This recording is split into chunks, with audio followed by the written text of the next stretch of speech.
Pertama, kita mulai dengan melepaskan SIM tray. Melihat SIM tray, kita bisa melihat ada karet pelindung di sekeliling bukaan. Selanjutnya, perlu diberikan panas pada back cover menggunakan pengering rambut atau headgun untuk melonggarkan perekat di bawahnya. Setelah itu, gunakan alat congkel untuk melepas penutup belakang. Saya lebih suka menggunakan pengering rambut karena risikonya lebih kecil merusak komponen di dalam akibat panas berlebih. Berikut tampilan lebih jelas dari penutup belakang kaca. Kaca lensa kamera bisa diganti dengan memberi panas dan mencungkilnya dengan hati-hati, jadi Anda tidak perlu membongkar seluruh ponsel untuk menggantinya. Pada tahap ini, ada 16 skru Phillips yang perlu dilepas. Melihat cover plastik atas, kita bisa melihat garis antena yang ditanda dengan garis abu terang. Ada antena NVC serta grafit film untuk membantu menghantarkan panas. Kita juga bisa melihat speaker earpiece di sisi lain serta lapisan grafit yang meluas ke bawah. Berikut tampilan speaker assembly bagian bawah. Kita bisa melihat motor getar yang digabungkan ke dalam housing speaker. Pada titik ini, kabel baterai bisa dicabut diikuti kabel lainnya. Perlu dicatat, ada kabel fleksibel yang menghubungkan mainboard ke support sekaligus ke kabel layar. Kabel fleksibel ini juga menghubungkan support ke mainboard.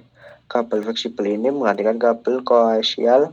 Kabel tipis menyerupai kawat yang ada di model lama yang biasanya digunakan untuk menghubungkan kontak antena. Jadi, jika Anda ingin mengganti layar, langkahnya adalah lepaskan penutup belakang, skru pada speaker assembly bawah dan housing speakernya, lalu cabut kabel fleksibel yang menghubungkan layar ke mainboard. Setelah itu, lepaskan kabel fleksibel layar dari frame, kemudian panaskan bagian depan layar untuk melonggarkan perekat di bawahnya.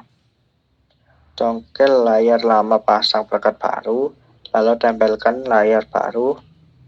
Pastikan kabel fleksibel masuk ke bukaan pada mid frame dan rakit kembali ponsel. Ada satu skru Phillips yang menahan mainboard.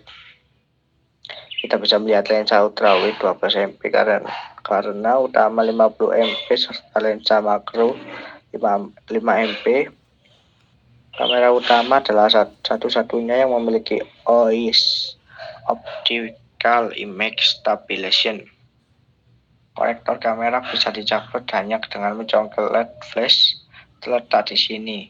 Dan ada mikrofon sekunder di pojok atas. Sensor cahaya sekitar berada di sisi lain. Dan kita juga melihat kamera depan 12 MP. Dua konektor kamera lainnya juga ada di sisi lain. Ada lapisan grafit di pelitup belakang untuk membantu menghantarkan panas. Setelah lapisan grafit dilepaskan, terlihat bantalan thermal di atas chip termasuk prosesor. Untuk melepaskan baterai atau pull tab yang bisa ditarik untuk membantu mengangkatkan warna. Menunjuk arah untuk menarik tiap tab baterai berkapasitas 5000 mAh. Setelah dilepas, terlihat vapor chamber tembaga yang membentang di bawah baterai dan mainboard. Ada dua skru Phillips yang menahan support.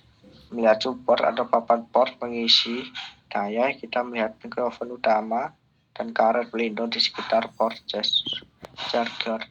Slot SIM ada di sisi lain. Sensor sidik jari terletak di sisi terangkat dengan perekat. Untuk menggantinya, cukup panaskan dan congkel perlahan.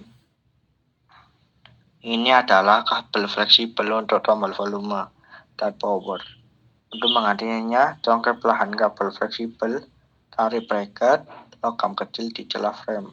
Lalu cabut kabel fleksibel, tombol-tombolnya bisa ditarik keluar dari frame. Ada juga karet pelindung dari filter, mesh di lubang speaker, serta lubang mikrofon pada frame. Jadi, jika Anda tidak sengaja memasukkan jarum efektor ke lubang yang salah, tidak perlu khawatir karena baik filter maupun mikrofon berada di atas lubang sehingga tidak akan rusak.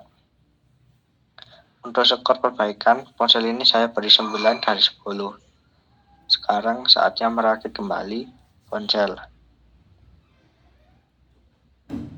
Setelah semua dipasang, pasang perekat baru dan tempelkan kembali cover belakang dan nyalakan ponsel dan selesai.